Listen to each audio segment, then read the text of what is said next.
Daryl, honestly, this has been something I've had to repent for and something I've really had to ask God for forgiveness for. I would have killed him at that moment. I was that angry, that resentful. Luckily, he's bigger than I am. So I went after him with everything I had. And I mean, it sounds funny, but it wasn't funny at the time. I get it. Yeah. I went after him with everything I had physically. So technically, he could have called the police on me. I would have been the one who was taken away for domestic violence. He gently laid me on the ground in the snow. I laid there for a few minutes crying and then went to work and called my sponsor. Here's the key. This is the shift. She said, Tanya, now you know how far you will go. Your children need you. They don't need one of you in prison and one of you dead. I mean, that's how bad it had gotten. So You're listening to When God Intervenes, the podcast where faith, hope, and healing come together for families with a loved one battling addiction. All right. Hello, everybody, and welcome back. My name is Daryl Rogers. Welcome to another episode of When God Intervenes. I'm here today with Tanya Gioia, and Tanya's from Colorado, a really beautiful state. She sounds like she lives in a rural area and has a lot of chickens. Well, and we'll get into that a little bit later, which is really interesting to me because we have recently in the past year, we moved to the country. I didn't share that with you, Tanya, but we moved. We bought about 7 acres. I'd love to have about 20, but we bought about 7 acres in the country. Don't have any animals yet, but we love it out here. So anyway, but I'm so happy you were able to join us today, Tanya. Well, thank you, Daryl. I appreciate it. I'm looking forward to hearing your story, finding out more about the work that you do, and just from what little bit I've learned from you, I know that there are going to be a lot of ladies in particular, but everyone, that's in my audience, but especially some of the ladies are going to be interested in hearing what you have to say. So why don't you start out, just tell us a little bit about your background. Are you from Colorado originally? Or I am not. I actually grew up in the Midwest. I had no idea about skiing. I had no idea about dirt biking. The closest my family ever came to camping was the Holiday Inn. They don't do tents, campers, anything like that. So I have learned a lot being out in Colorado. Wouldn't trade it for the world. And as you were talking about, one of the things I talk about is courts, cops, and chickens. And that is certainly a huge God intervention that we had while we were still living out on 20 acres and had 400 chickens at the time, which, Daryl, I could go with never seeing another chicken again, except for in cellophane. That's it. I'm kind of done with that. It was an interesting time in our life when our guys were little. So I have 2 boys. They are now coming on. One will be 20 and the other one will be 18 soon. And really, there was a huge God intervention when they were 3 and 5. And it started with several things, but I was reading The Purpose-Driven Life. And I was walking and praying every morning, walking, praying, crying.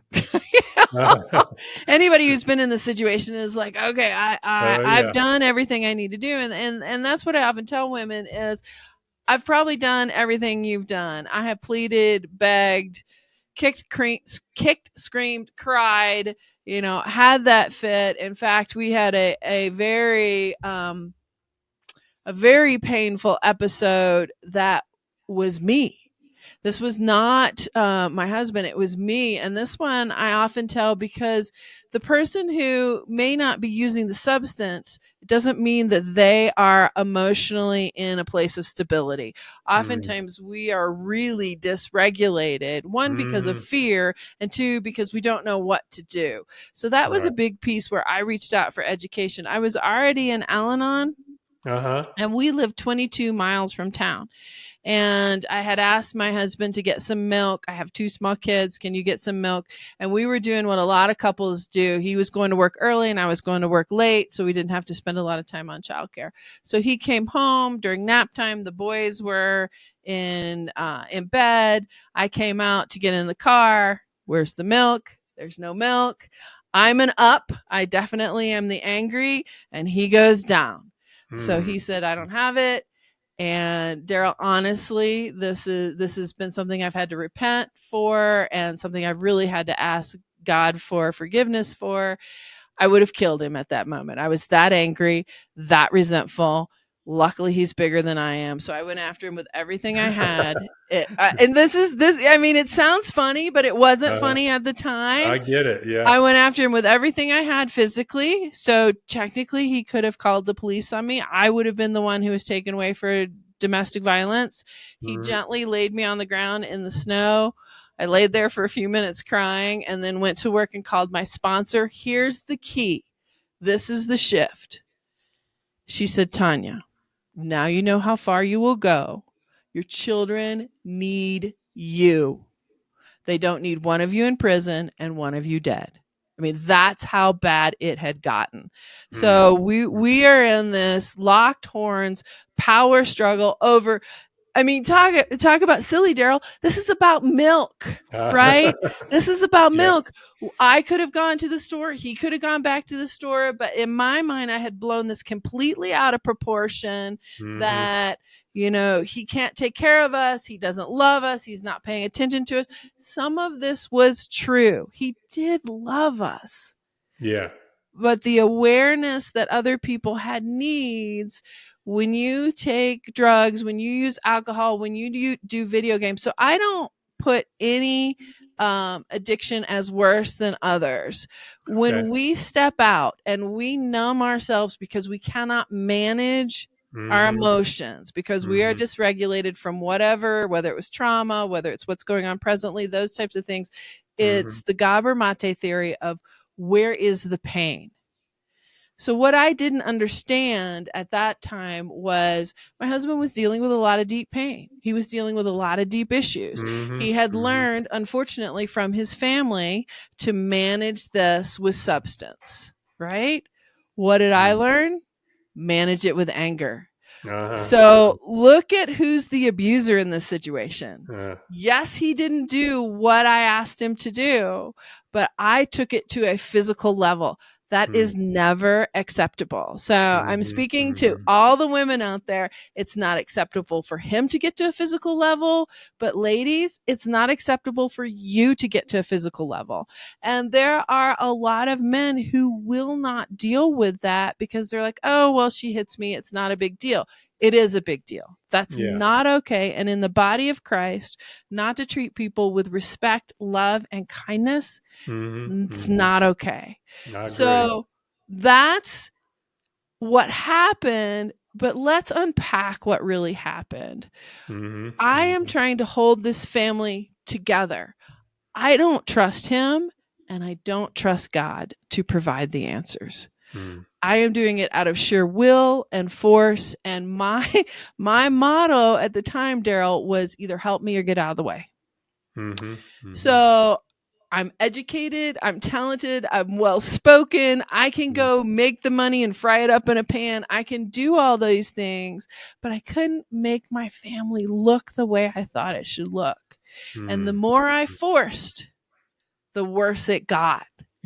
So that's a piece that I was listening to one of your other podcasts, and he was talking about, are you going to love them into the grave? Oh, yeah. Yeah. It was fabulous. But the other phrase that I heard from somebody that I just interviewed is, are you going to hate them into heaven? Oh, wow. And I think that one's really powerful because we have this sense that if I can put enough pressure, or if I can cause this situation to be bad enough, or if I can do something that makes that person wake up, then maybe they will get on the right track, right? So they're two sides of the same coin. The problem is this person is already in a lot of pain. They're already shaming themselves. They already feel unworthy. So I talk about this when my husband and I got married. We were two holy people, WHOLEY, holy people. We had holes all over the place. We tried to connect those holes and heal each other. And Daryl, you and I both know we're not capable of healing each other. We can Right. help the other one get to Jesus who can transform us, but we're Mm-hmm. not capable Mm-hmm. of doing that. So Mm-hmm. there's a misread of when you join together, you become one.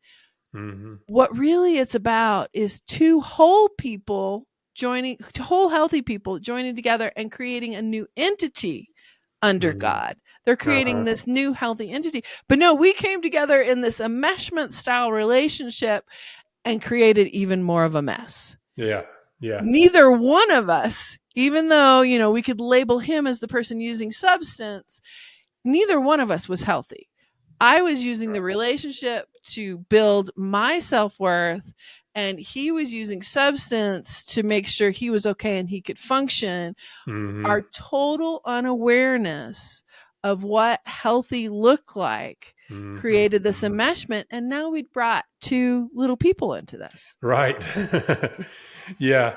And there's so much to unpack there. You said a lot. I mean, there's dysfunction in every family. There's some level of dysfunction in every family because we live in a broken world. If you want to call it trauma, if you want to call it sin, it's like we've all been traumatized at some point as children, in some way, shape, or form. Not even necessarily always by our parents. Right. Although none of us had perfect parents, right?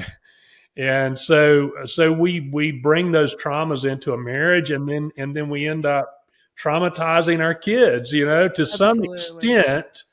To some extent, I mean, it's much worse in some families than in others, but our children are definitely impacted by our own problems that we have, and so yeah, it's a mess. It's It a was mess. a mess. Well, and the piece that I work with women on now that I didn't quite have then. Now, I was raised in the church, Hmm. did kind of the college fall away for a little while. I even have a master's degree in theological studies, but I was working more in conflict resolution at that time. Technically, if you looked at me, I had all the skills. What I Hmm. didn't know, what I really didn't have, was my identity in Christ and Hmm. the Hmm. understanding that nobody could take that away from me. That no matter what or who the world said I was, I'll get that right, said I was, I could still go back to scripture and say, no, this is who God says I That's am. right. But I didn't, Yep. despite having all that head knowledge, I didn't Hmm. have presence in my heart knowledge. So when the family wasn't acting right or my husband wasn't acting right, that was a reflection on me.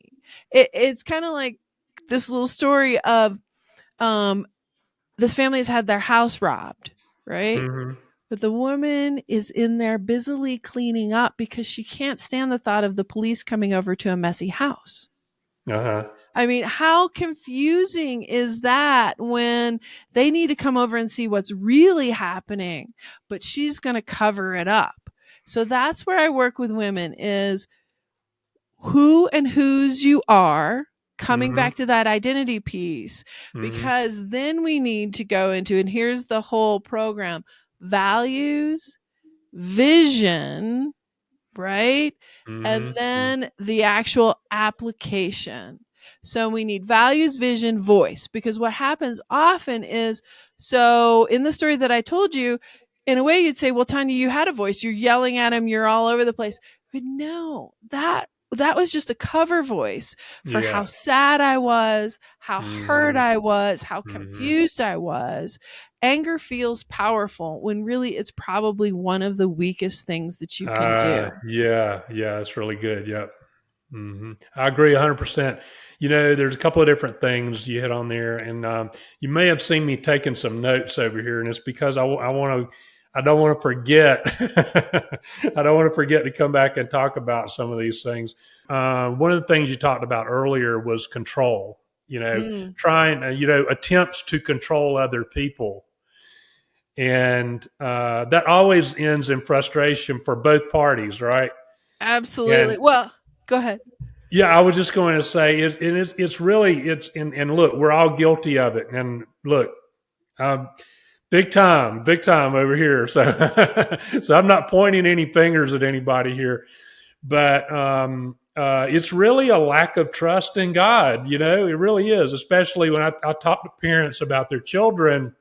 I mean, you have to, at some point, especially once your child is an adult, you have to let go of those attempts to control, and you have to trust God with the outcome, you know. And the more you try to control them, the more they're going to push back, and you get all this resentment going on, and it just spirals out of control, right? Absolutely. Yeah. Well, and here's this is a really interesting book. So Mel Robbins, who's out in the media, basically secular, wrote "Let Them and Let Me." So I will often talk to wives, sometimes moms, and they'll say, "Okay, but I can't live the way we're living, right?" Mm-hmm. Mm-hmm.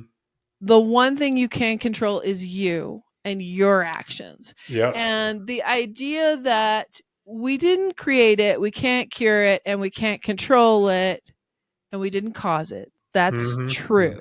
Okay? Mm-hmm. It is true. But there's another one. We can affect it. We can positively or negatively affect it. So, what does the Bible say? It's better to live in a corner of a rooftop than with a nagging wife. So, if you are nagging, you Yeah. are not displaying Christian love to your husband, your children, whoever. Mm-hmm. Mm-hmm. Once is a request, twice is a campaign, Yeah. and third is a war. Yeah. Right? So you're setting up this barrier in your war. So what can you do? Mm-hmm. One of the things that I was not letting happen, let natural consequences take place. Yeah. Right? Yeah. So we didn't have any milk. Am I going to ask him to go back to the store? Possibly. Are we going to do without and tell the children, you need to go talk to your dad about why we don't have any milk? Right? Mm-hmm. My children are not going to starve. We live in a first world country. There were things there. It wasn't going to be easy, but they weren't going to starve. So natural Right. consequences is one of them. And then the other is, what can I do? Here is where the rubber hits the road with most women. Mm-hmm. I have decided that my safety, this is not trusting God, my safety depends on you acting in a way that I perceive you could act so that I feel safe, which means my job is to fix you. The minute I get into fixing you, I've abandoned myself. Yep. Right? So Yep. when I am calling on God, God's like, where are you? Because you've abandoned yourself. You've abandoned yourself to this role over here. Mm-hmm. So when I learned we all know about fight, flight, freeze. Mm-hmm. Fix is also a safety response. Mm-hmm. Mm-hmm. So if I can't fix this so that I feel safe, I'm going to go into a panic and I'm going to push every button I can think of. I use another C in there. You know, you were talking about the 3 C's earlier, and one of the C's I say is, you know, you can contribute to the problem. Yeah, you didn't cause it, you can't control it, you can't cure it, but you can contribute to the problem, or you can contribute to the solution. Right. And I'll say this too, and you've already basically said this. I may just be rephrasing a little bit, but there's only one person in this equation you have any control over, and that's yourself. Mm-hmm. So get busy controlling that person, because if you think you have that person 100% in control, you're delusional too. Well, I want to give you another piece of that, especially for women, is get busy taking care of that person. We're so outward focused on taking care of everybody else that if they're okay, then I'm okay. I've heard the statement that a woman is only as happy as her happiest or her most unhappy child, right? She can't be happy if she's got an unhappy child. I beg to differ. Jesus offers us the opportunity, and Paul talks about it. I can be content in want, or I can be content in plenty. I've got a friend right now who is really, she's in the thick of it. Her son is in a detention center. He's turning 18. Then the question is, what next? He's doing well enough that they don't really want to put him in jail. On the other hand, is he going to be able to make it on his own? He can't come home unless there's some boundaries in place, and they have done extensive work around that, and he has chosen not to participate in that.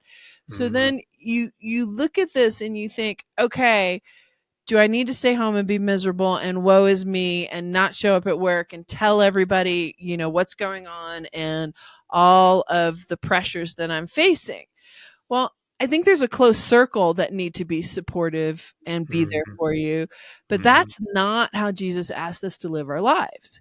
He said, there's going to be trouble. You're going to Yeah. have to deal with some hard and heavy things. Yeah. What Paul has added to that is you can experience joy. Because didn't he write Philippians? He's in a prison with the sewer running through it. You can Yeah. experience joy and have trouble. So Yeah. that's where women can start to take care of themselves and say, it's okay for me to take a nap. It's okay for me to go to a girlfriend's house and get some support. I can let go. That's why if you start with anything, Mel Robbins' book is fabulous because it really talks about how you can let them and how I can let me. I can Mhm. let go of some things. Now, Mhm. I'm Mhm. going to say this, and this is kind of like love them into the grave, where I had to get to, and again, mine was a husband, right? I Mhm. think I would Mhm. get there with my older teenage kids too. We have responsibility for our little ones. Mhm. Absolutely. But when Yep. they get to a certain age and they're making their choices, they need to be suffering their own consequences. Yep. Yep. And I had to get to a point with my husband to say, I need to let go enough that if he chooses to die in the ditch, I need to give him the dignity to do that because Yep. otherwise I'm going to be the parent for the rest of our marriage. And Daryl, I Mhm. didn't marry an adult male to parent him. Right. And Right. Jesus doesn't want me to parent him. And the adult male does not want me to parent him. And what That's right. example am I setting up for my young men who are going to eventually go out and marry women? And Mhm. I'm like, shoot, if they bring me home how I was 20 years ago, Mhm. I don't know that I'm going to like her. Right.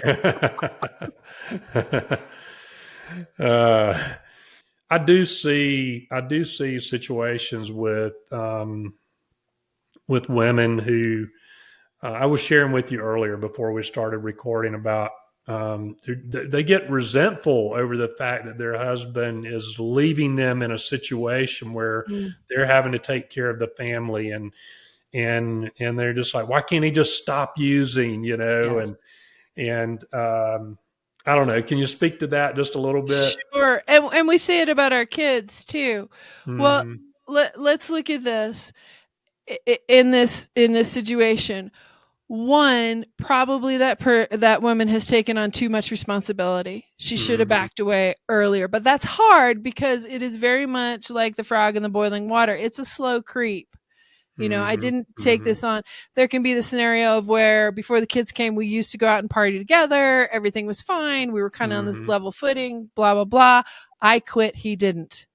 Or there could be one where, I've seen it with these younger ones, the video gaming, we did all this together and that was fine. And now it has escalated. All addictions deteriorate, right? They begin to Uh-huh. escalate. Here's the thing. What is happening with the resentment is I have created a situation to where I've said, you should be doing this. So my expectation has created the resentment, Hmm. which it's hard to realize that. But an expectation is a resentment waiting to happen. Yeah. Yeah. Now, with that, what I just gave you about you can make a request once, then there's a campaign, then there's a war. What happened is Hmm. they've made the request, it was unfulfilled. She had the expectation that it would get fulfilled. Then she made it into a campaign of how do I make him do this, Hmm. right? Hmm. And then there's a war. So now you've got the power struggle. Then the Hmm. resentments come in when the power struggle happens. What this is a lack of healthy boundaries. Yeah. Yeah. So when you get into this tit for tat and there's a lack of healthy boundaries, then you are fighting some other pieces that are much deeper, right? Hmm.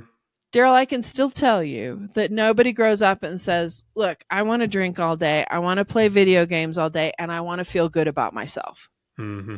They Hmm. don't. There's enough pain in there. They're shaming themselves enough that when you come along and shame them too, Yeah. and remember the difference between shame and guilt is shame is I'm bad. And if you're saved in Christ, we are no longer to live in shame. We can still have guilt that Uh-huh. says, poof, I've done something wrong and I need to do something about this. So if Yeah. she's built up this resentment, she needs to go back and look at where she didn't set a boundary. Uh-huh. Right. Uh-huh. So this could be, I've got a really simple story about this.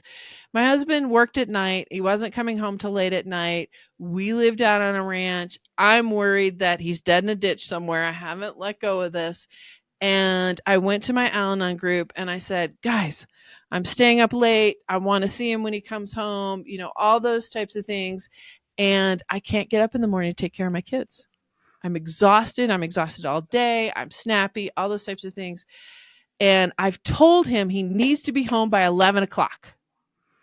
Mm-hmm. Mm-hmm. And these older, wiser women looked at me and said, honey, you can't set a boundary for him. You cannot boundary him into responsibility. So here's the key. Boundaries are things that you can control. What can I control in that situation? When I went to bed. Now I can make a request, but he may choose not to follow through with the request. And then I have to decide what a big deal it is. So what they did was they freed me. They said, go to bed when you need to go to bed. Turn this over to God and trust that he's got it handled. Mm-hmm. And then you'll be able to take care of your children in the morning. It sounds so simple, but I feel like I had, as a partner, responsibility to know or be able to answer the phone if something was going on. On the other hand, I wasn't able to do the primary thing that I needed to be doing, which was taking care of these kiddos early in the morning. So the healthy boundary was something, what could I control when I went to bed? Could I boundary him into responsibility that said, I don't feel good unless you're here at 11 o'clock. I don't feel safe, blah, blah, blah, blah, blah. Those types of things. No. So what I was doing was I set it up to fail. So if you look at what you have claimed are boundaries in your life, are they things you can control? Or are you trying to boundary somebody into responsibility? Right. Yeah. Yeah. I made a little video about that the other day, and there's so many different analogies you can use on the boundaries, but so where we live, we have a lot of deer, and I've seen up to 9 deer in the yard at a time. They eat my grass, I'm trying to grow some lawn, and we have some young trees that we planted out there. Some are fruit trees, and then some are just ornamentals, but the deer will eat on the trees. So I put fencing up around all of the trees, and my analogy was that I'm not trying to control the deer. The deer, they can wander around and do whatever they want to do and go wherever they want to go. But I have boundaries around. The boundaries are there to protect the trees. They're to protect what's on the inside, not to control the deer. And this is the same with our addicted loved ones. When you set boundaries, those boundaries are there to protect whatever is on the inside. And it could be emotional protection, protect you from being on an emotional roller coaster. And in some cases, it's for physical protection. Yes. And let me put this in a biblical context. So in the garden, we see that God has said, eat everything except for this one tree. When Adam and Eve crossed that boundary, did God leave them? Nope. No.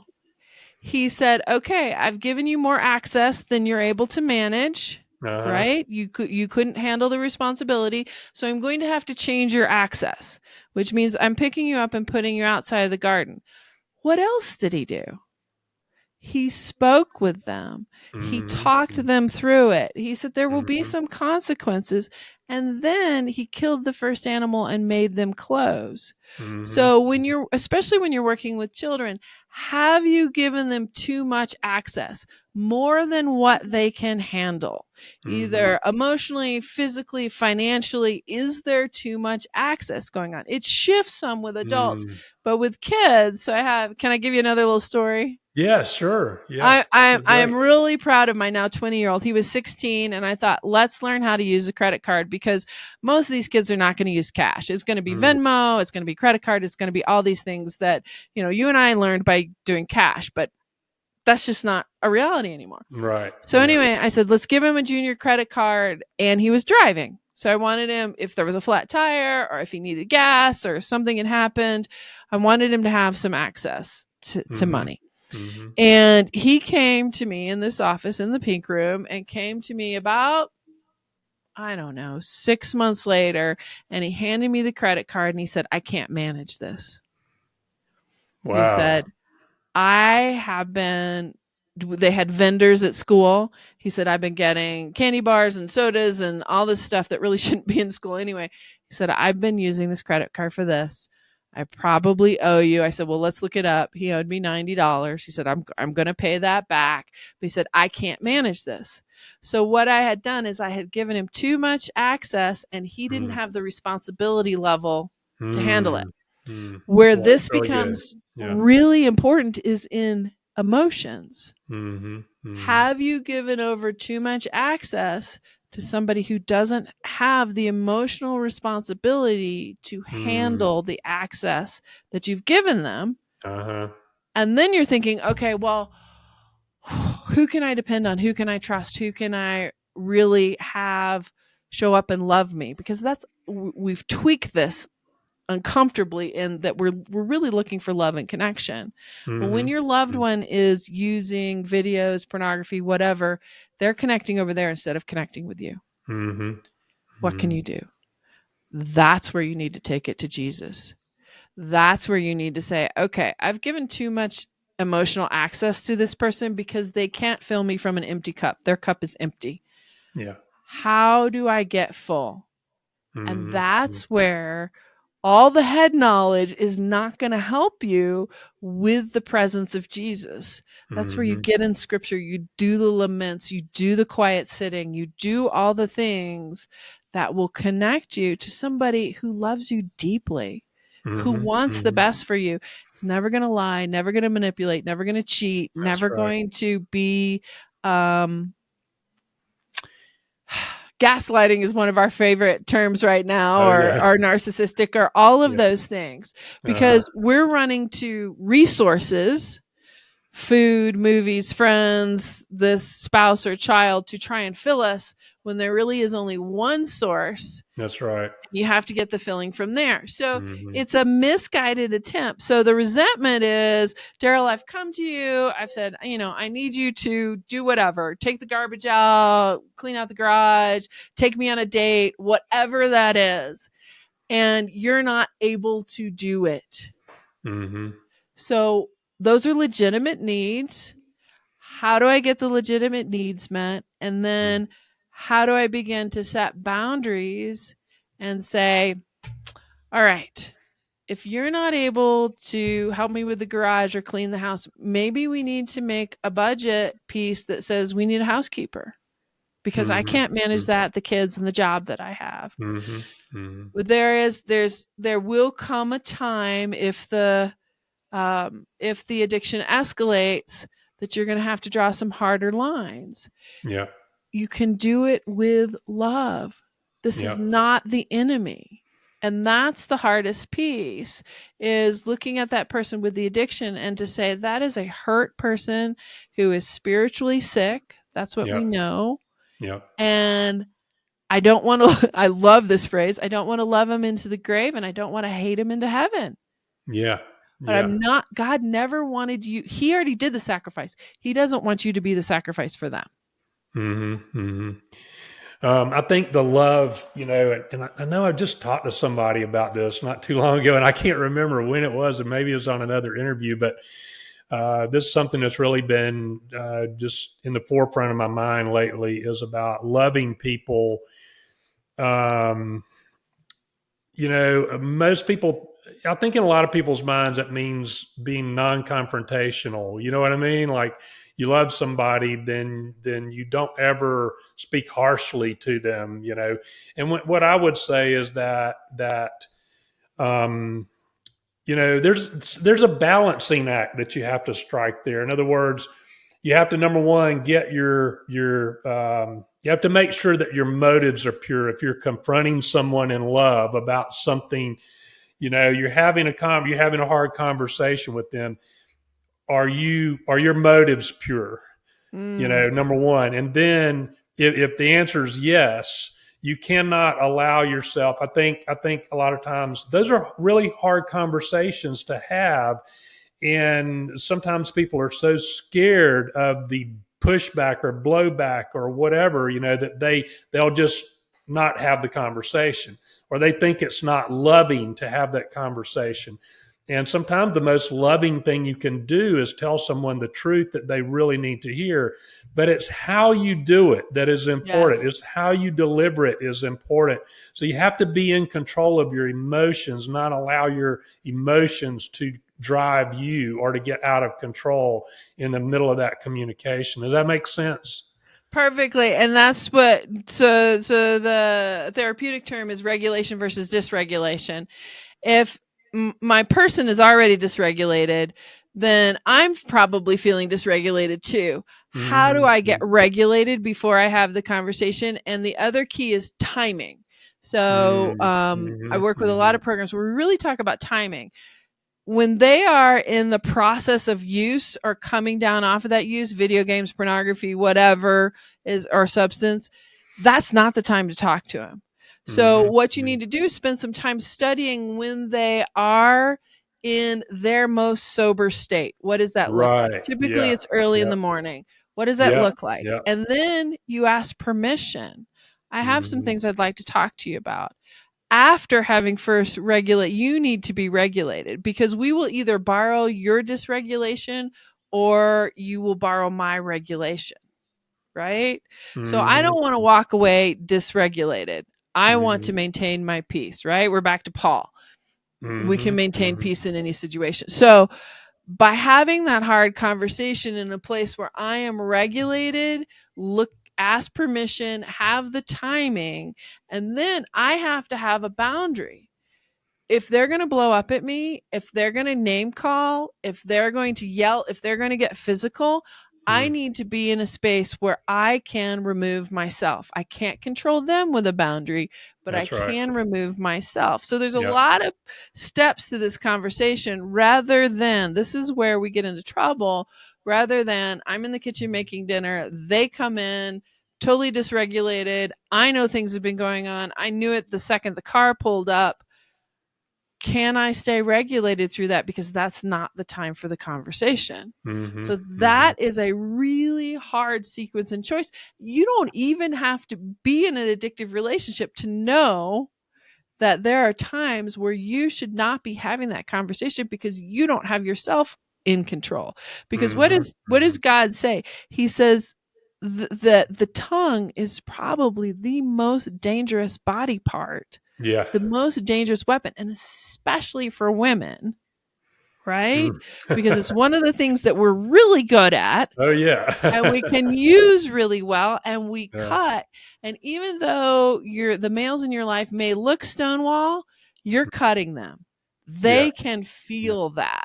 So the sarcastic remarks, the ugly statements, all of those types of things, really what's happening for you is you're hurt and you feel sad, but it's easier to be angry. So there's a lot of pieces to that. And that's one of the things we go over in Grace and Recovery is timing, permission. What am I going to say when my boundaries have been crossed? So my oldest will say to me, he'll say, I've got to ask you something. And then he'll look at his watch and he'll go, it's after 8:30. So if I want the answer that I would prefer to have, I probably shouldn't talk to you after 8:30 p.m. I'm like, you're right. That's good.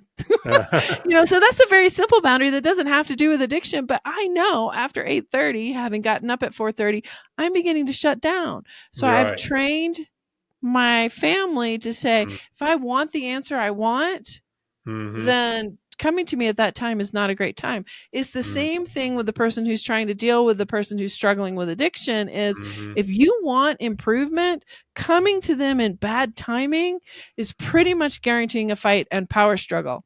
Now, Daryl, here's the really ugly part. Most people don't want a solution, they just want relief. Yeah. So remember, I told you I'm an up.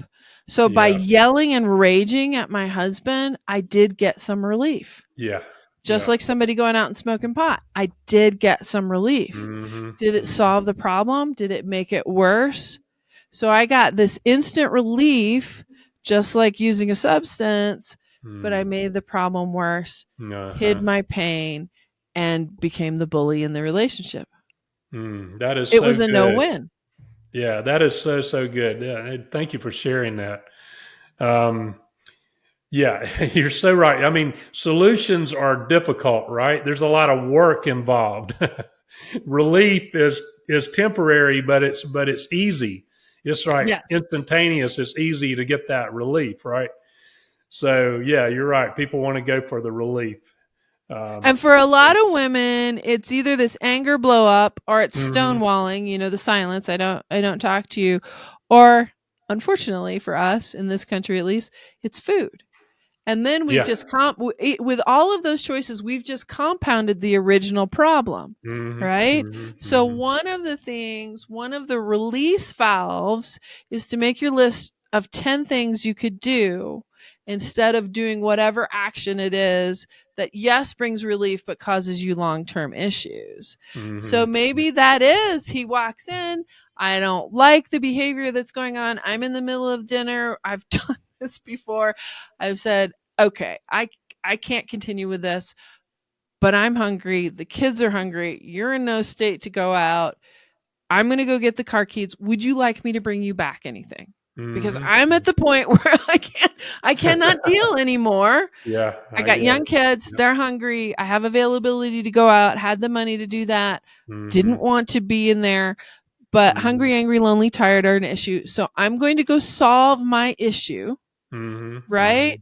Hmm. I'm not offering for you to go with me because at this point I can't face what's going on with you. Right. I'm Yep. going to get out of that space. Yep. So I've created a boundary again. Yep. Hmm.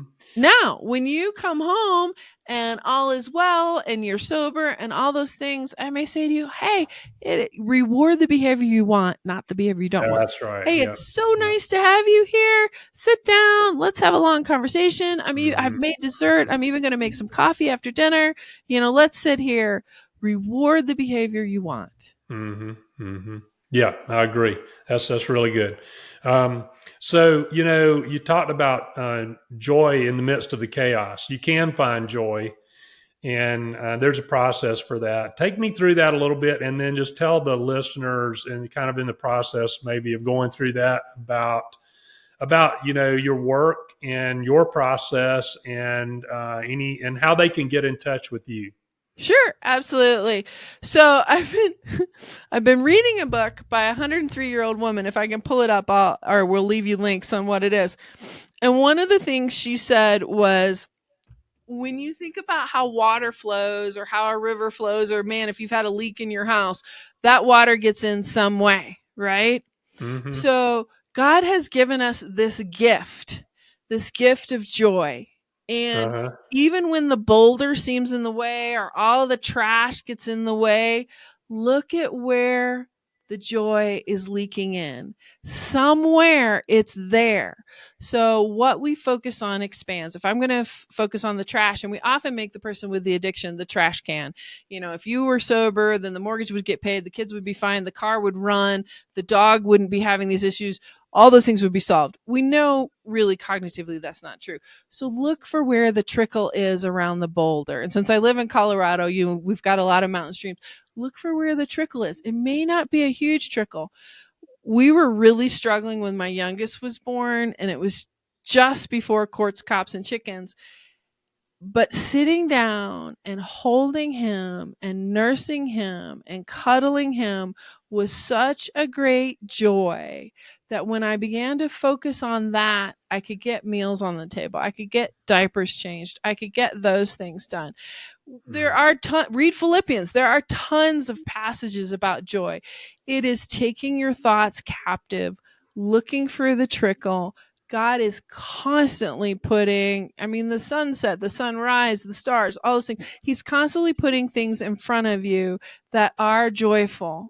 You Mm-hmm. have Mm-hmm. to look for them, especially in times of crisis. Mm-hmm. And most people who have been through heavy grieving, heavy death, loss, those types of things, loss of a job, relationship, all those, will say, I cried until I couldn't cry anymore. And Mm-hmm. David talks about this too in the Psalms. And then the joy came in the morning. There was a Mm-hmm. great cup of coffee. There was, sitting down and being quiet. There was a phone call from a girlfriend.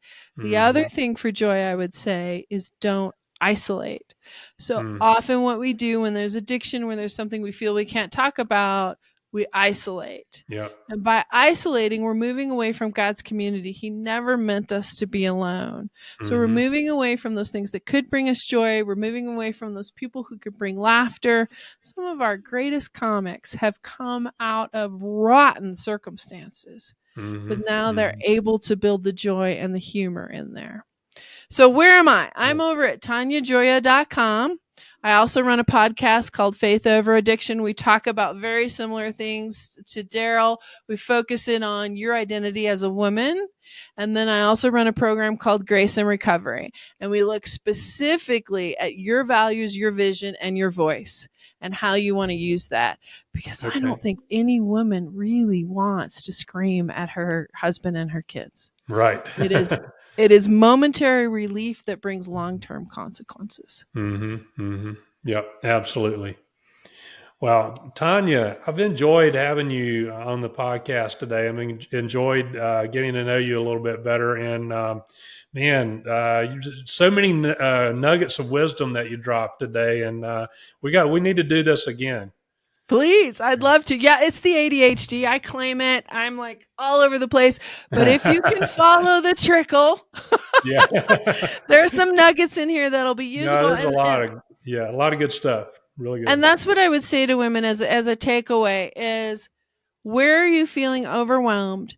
Mm-hmm. Take a look at what that overwhelm is, and where is a place you can rest in the Holy Spirit. So if it's, every night at dinner, life is just driving me crazy, can you take 15 minutes and sit down, maybe listen to praise and worship? I've been listening to Ephesians on Audible.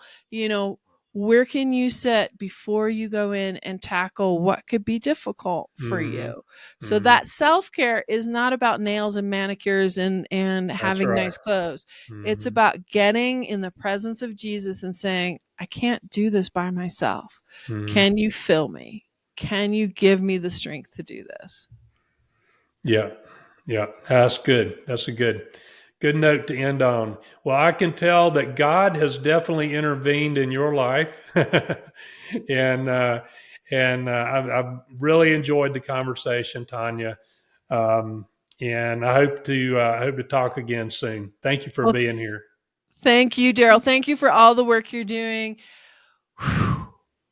Husband is one thing, children is another. That's a hard place to be, and I'm glad you're sharing that with people. What a blessing. Thank you so much. Thank you. Thank you for tuning in to When God Intervenes. If you found today's episode helpful, please subscribe and leave a review. Your feedback helps us reach more families in need of hope and healing. For more resources and support, visit our website at thefamilyrecoverycoach.com. Until next time, stay strong and keep the faith.